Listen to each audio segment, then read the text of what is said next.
तत्काल भारत की इकोनॉमी को 4 नंबर से 3 नंबर पर ले जाने के लिए अब हम कोई विदेशी चीज का उपयोग नहीं करेंगे।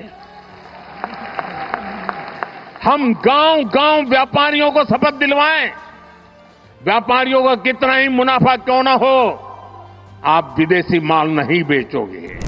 नमस्कार, मैं आपकी मीनाक्षी शर्मा। आपका स्वागत है हमारे YouTube channel fact talk with Meenakshi Sharma.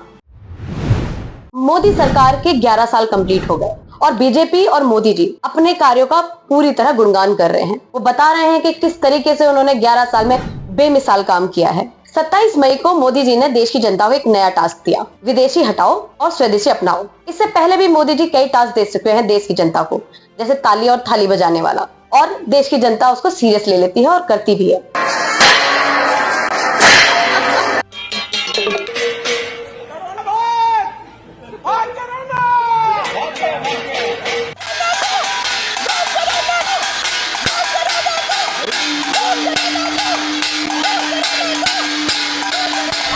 इस बार मगर ये थोड़ा मुश्किल लग रहा है, क्योंकि मोदी जी ने आग्रह किया है व्यापारियों से कि वो शपथ ले कि उनके व्यापार में चाहे जितना मर्जी मुनाफा हो, वो विदेशी सामान नहीं बेचेंगे। तत्काल भारत की इकोनॉमी को 4 नंबर से 3 नंबर पर ले जाने के लिए अब हम कोई विदेशी चीज का उपयोग नहीं करेंगे।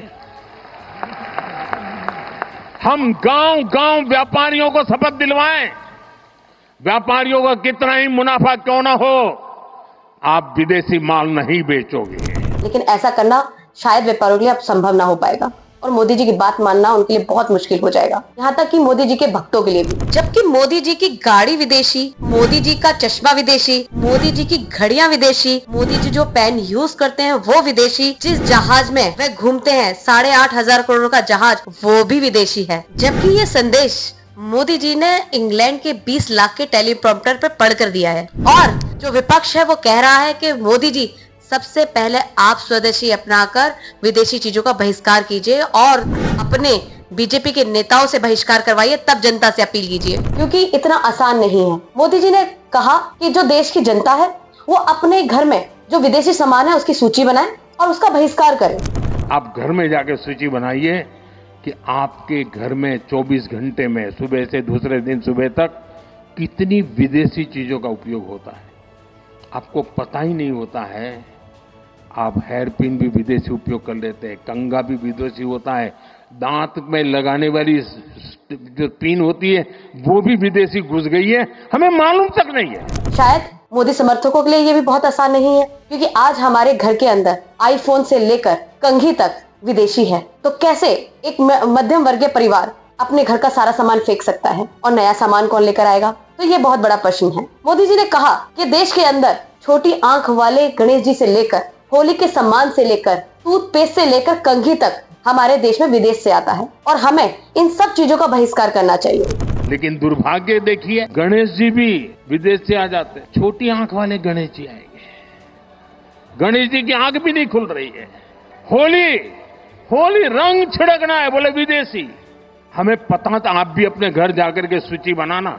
लेकिन इस बार ये टास्क थोड़ा सा मुझे लगता है कि देश की जनता के लिए बहुत ही मुश्किल टास्क होने वाला है। आज देश के अंदर अगर आप बात करें तो छोटी से बड़ी चीज आपको अपने घर में विदेशी मिलेगी, जिसमें से अधिकतर चीन से आयात हुई चीजें हैं। हमने कितनी बार दिवाली पे झालर लगती हैं, जो लाइटें लगती हैं, उनका बहिष्कार करने का काम किया है। कितनी बार हर साल यही हम सुनते आते हैं, लेकिन क्या होता है, हर साल वही झालरें लग रही होती हैं, वही झालरें आयात हो रही होती हैं, वही होली पे पिचकारियां आयात हो रही होती हैं और हमारे त्योहार चीन के लिए त्योहार बन जाते हैं। हमारे त्योहार आते हैं तो समझिए चीन के लिए त्योहार आ गया। जितने भी हमारे त्योहारों पे सामान इस्तेमाल होते हैं वो सभी चीन से आते हैं। तो आप बताइए कि किस तरीके से आप स्वदेशी अपनाकर विदेशी का बहिष्कार कर पाएंगे? सबसे पहले तो मोदी जी को चीन से जो आयात हो रहा है उससे बंद कर देना चाहिए। जितना व्यापार हो रहा है चीन से उसे बंद कर देना चाहिए। हमारे देश में चाहे होली हो चाहे दिवाली हो, जो हमारे त्योहारों पर सामान आते हैं, चाहे वो रंग हो चाहे झालर हो, बहुत सारी चीजें ऐसी हैं जो चीन से आती हैं। जब हमारे देश में त्योहार आता है तो समझिए चीन के लिए त्योहार आ गया।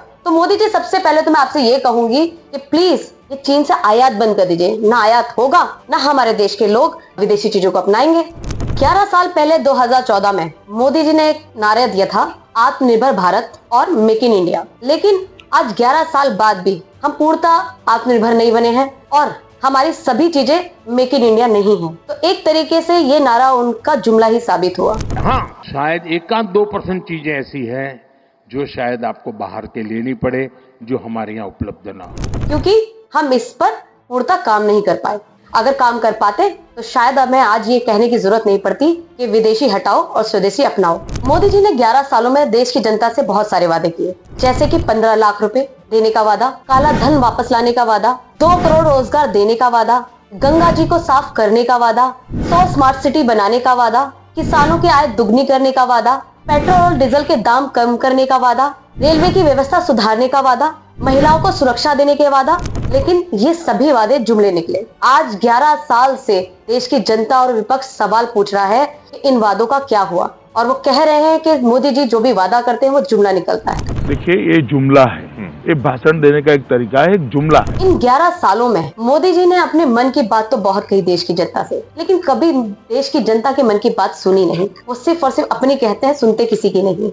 11 सालों में कभी उनकी हिम्मत नहीं हुई कि वो एक भी प्रेस कॉन्फ्रेंस कर सके। वे पहले प्रधानमंत्री जिन्होंने आज तक एक भी प्रेस कॉन्फ्रेंस नहीं की है। मूल इशू पर कभी भी चर्चा नहीं करते। उन्होंने देश की जनता के आगे आकर कभी नहीं बताया कि मैंने 11 सालों में क्या क्या काम किए और मैंने कौन कौन से वादे किए थे और कौन कौन से वादे पूरे किए। देश की जनता की मन की बात यह है कि देश की जनता पूछ रही है कि मोदी जी, महिलाओं को सुरक्षा कब मिलेगी, कब देश में महिलाएं अपने आप को सुरक्षित महसूस करेंगी और उनके प्रति हो रहे अपराध कम होंगे। देश के युवा पूछ रहे हैं कि हमें रोजगार कब मिलेगा, कब ये बेरोजगारी खत्म होगी। मोदी जी स्वास्थ्य पे कब काम करेंगे। इन 11 सालों में मोदी जी ने कितने हॉस्पिटल्स बनाए और उन्होंने क्या स्वास्थ्य पर काम किया। मोदी जी ने शिक्षा पर क्या काम किया, उन्होंने कितने स्कूल कॉलेजेस खोले।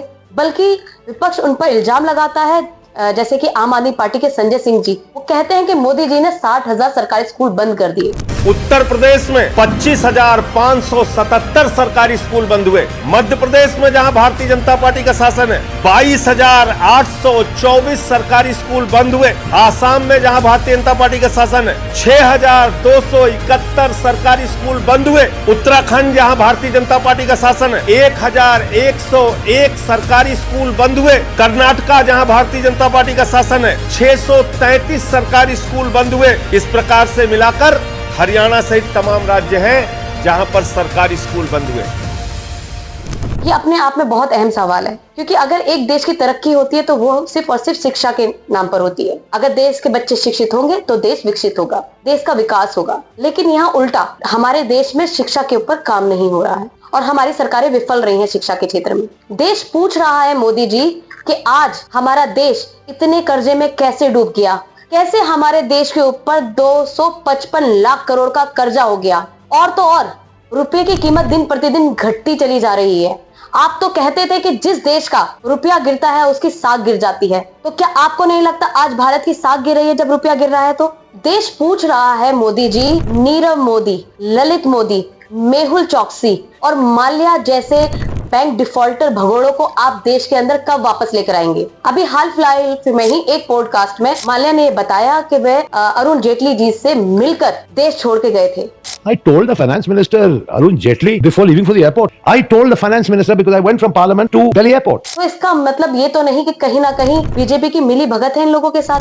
देश के लोग पूछ रहे हैं कि मोदी जी, आपने जवानों के लिए क्या किया, आपने किसानों के लिए क्या किया, देश को नोटबंदी से क्या फायदा हुआ, आपने देश के लोगों को लाइनों में लगा दिया, लोगों की जो जमा पूंजी थी वो खत्म हो गई, बर्बाद हो गई, लेकिन उससे देश को क्या फायदा हुआ। लोग पूछ रहे हैं कि मणिपुर में कब शांति होगी, कब वहां हिंसा खत्म होगी। 2 साल का लंबा समय हो गया है, वहां पर बीजेपी की सरकार है, उसके बावजूद, डबल इंजन की सरकार होने के बावजूद वहां पर अभी तक शांति स्थापित नहीं हुआ। यहाँ तक कि प्रधानमंत्री मोदी जी अभी तक मणिपुर गए ही नहीं है। मोदी जी, आपने अंतर्राष्ट्रीय सुरक्षा के लिए क्या कदम उठाए, आपने आतंकवाद को खत्म करने के लिए क्या कदम उठाए। देश में इतने सारे आतंकवादी हमले हुए, लेकिन उसका क्या फायदा हुआ? ना आज तक पहलगाम के आतंकवादी पकड़े गए और ना ही पुलवामा के। कहाँ है वो आतंकवादी? कैसे बदला पूरा होगा हमारे इन आतंकवादी हमलों का? कैसे सुरक्षित महसूस करेगा देश जब ये आतंकवादी खुलेआम घूमेंगे?